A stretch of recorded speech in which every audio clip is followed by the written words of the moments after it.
The makers of Postum, the favorite mealtime drink in millions of American homes, present those two lovable old characters from the hill country, Lum and Abner.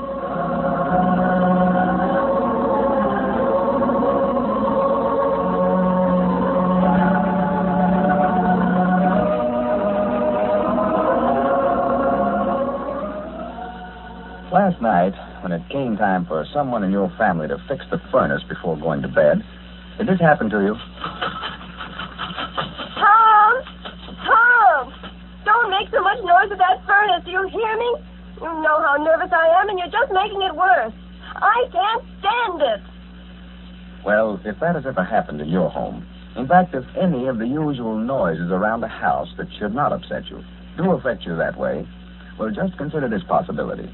Maybe you're what doctors call a nervous irritable, and maybe coffee nerves is to blame. Because it's no exaggeration. While many people can drink coffee without becoming nervous and irritable, many others just shouldn't touch it. So if you shouldn't, if you think coffee's making you cranky and jittery, switch to Postum. Because there's no caffeine, no stimulant, nothing in Postum that could possibly affect your nerves. Postum's a delightful, tempting mealtime drink with a fragrant aroma and a delicious, mellow flavor that you'll enjoy to the utmost. So just ask your grocer for Postum. Then, if coffee has been making you a nervous irritable, see what happens when you drink Postum instead.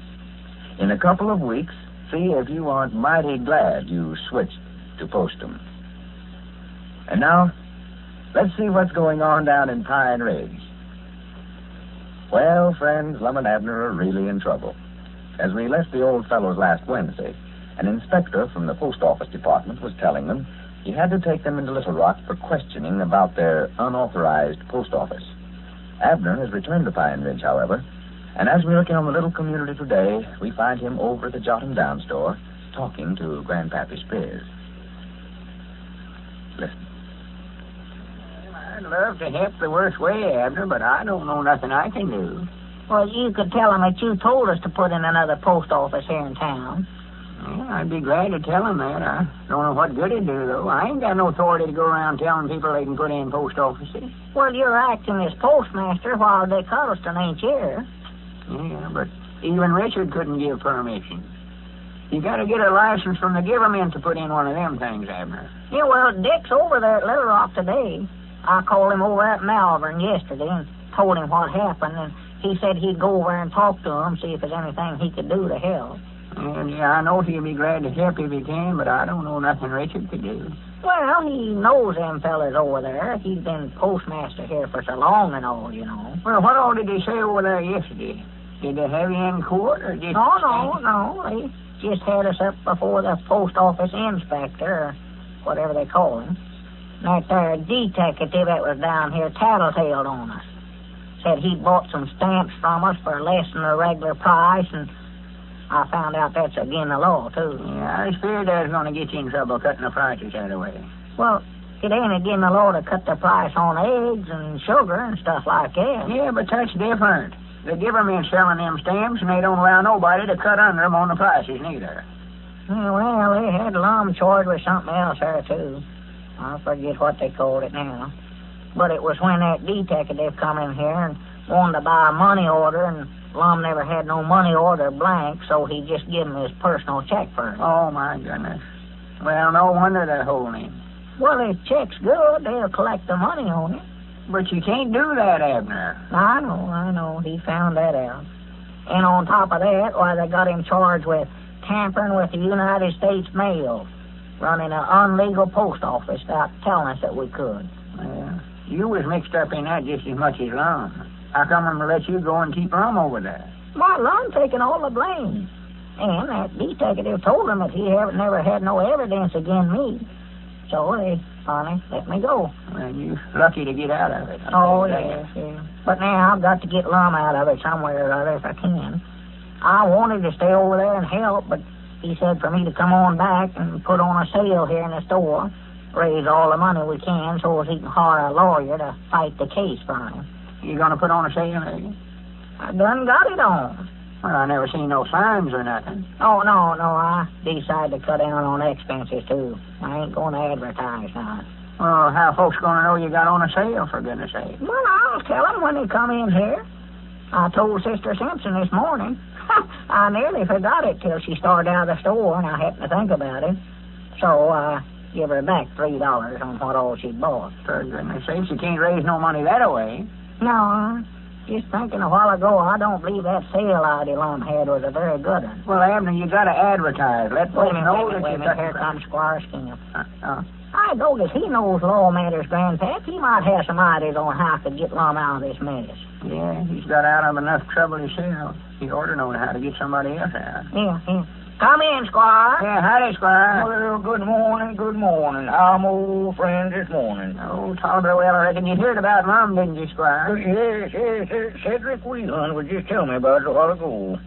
Well, it looks like Lum has gotten himself into some serious trouble this time, man. Yeah, that's what I'm feared of. We was just wondering if you knowed anything we can do to help him, Squire. Abner, I don't think anybody can help him. From what Cedric says, they've got him booked on 3 or 4 charges. Any one of them is enough to send him to the penitentiary for about 10 years. There, huh? Why, yes, it looks like Lum might have a change of address for the next 10 years. Oh, my goodness. Well, he never meant no harm by it. Dad, blame it, it's all your fault, Grandpap. You made him mad, and he just opened up that post office here in the store just to run you out of business. Well, don't lay it on to me. If he done that, it's good enough for him. Well, I just came over, Abner, to see if Lum would be interested in raising a little money. Why, of course he is. We're just talking about it. He's needing money to hire a lawyer. Mm-hmm. Hey, you got some money that you could loan him, Squire? Well, not exactly loan him, Abner, but I might consider buying his interest in the store here, at a price, of course. Well, I think he wants to stay in the store business, if he can. Stay? The only way Lum can stay in the grocery business, Abner, for the next 10 years is to be transferred to the commissary department at Alcatraz. Whereabouts? Alcatraz, a little ocean resort off the coast of California that the government maintains for just such men as Lum. Well, that'd be nice. But I don't think he's got money enough to go way out there on no, Squire. Well, the government will take care of his transportation. That is, out there. Well, I'll be dead blamed. And here we've been worried to death about him, Grandpa. Well, hold on. That's a penitentiary, ain't it, Squire, that Alcatraz? Yes, it's a federal penitentiary. Oh. That's where Ruth Foster's boy's at, Abner.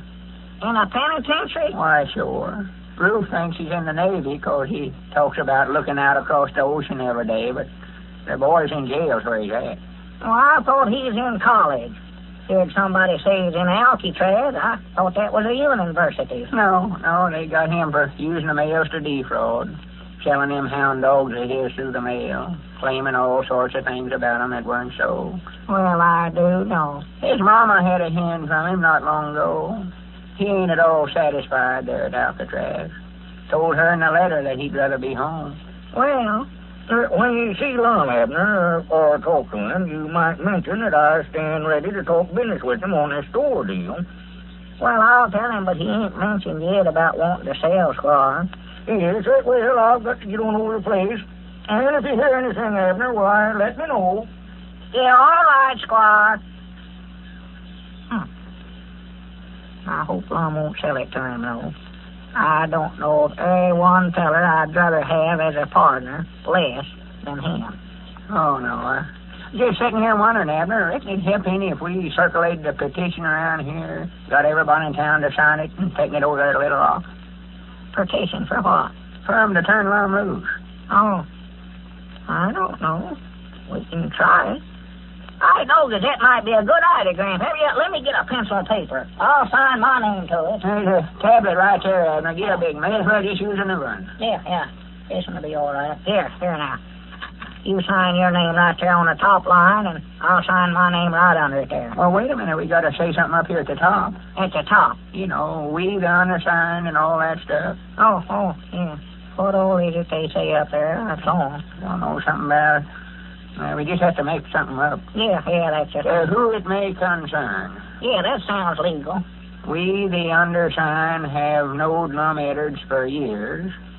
Know that he is honest and upright in all his dealings. Yeah, that's a good idea. If he violated the law, it was unbeknownst to him, and he never done it on a purpose. Yeah, that's sounding good. Yeah, write all that down. That's sounding good. Let me study out what I'm going to say. We, his neighbors and friends, respectful, ask that you turn him loose and let him Wait a minute, Grandpap. Somebody coming in the front door there. Huh? Oh. Customer, we'll finish in just a minute. I'll get him to sign it, too. Stranger, ain't it? Must be. I don't know nobody around here that ever gets in that big a rash. Hey, come in, sir. Come in. What can I do for you? Must be hard of hearing, Abner. I say, what can I do for you? Abner, lock the front door up there, quick. Lock the Huh? Well, for goodness sake. Lum Edwards. I never would have known you. Where's your mustache? Well, I'll be damned. What are you doing back in Pine Ridge, Lum? Lock that front door up there, Abner, quick, and come on back to the feed room, and I'll tell you all everything. I've got to get... Well, we're afraid that petition of Grandpaps and Abners won't do Lum much good now. When you need sleep, you need it badly. There's a good chance that the very thing that's made you so hard up for sleep is going to continue to prevent your getting it. Yes, maybe coffee nerves is keeping you awake. For while many people can drink coffee without losing sleep, you may be one of the many others who can't. So be sensible.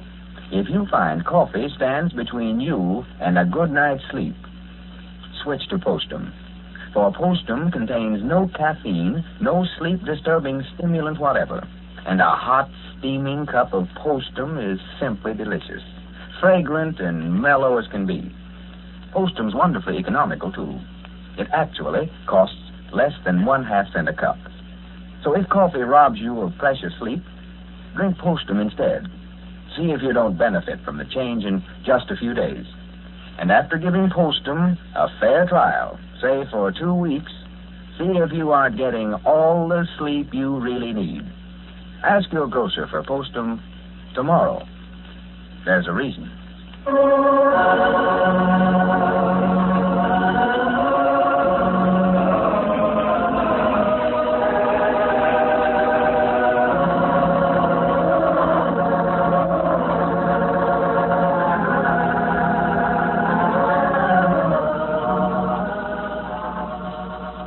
Don't forget, friends, come along with us next Monday evening at the same time when we again go visiting Pine Ridge with Lum and Abner, who say, looks like the first habit a fellow has to break in order to become an artist is the bad habit of eating.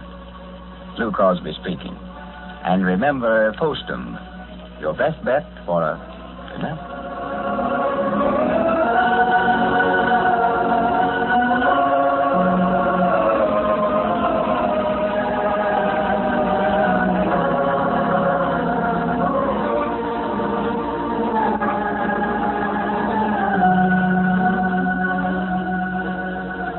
Columbia Broadcasting System.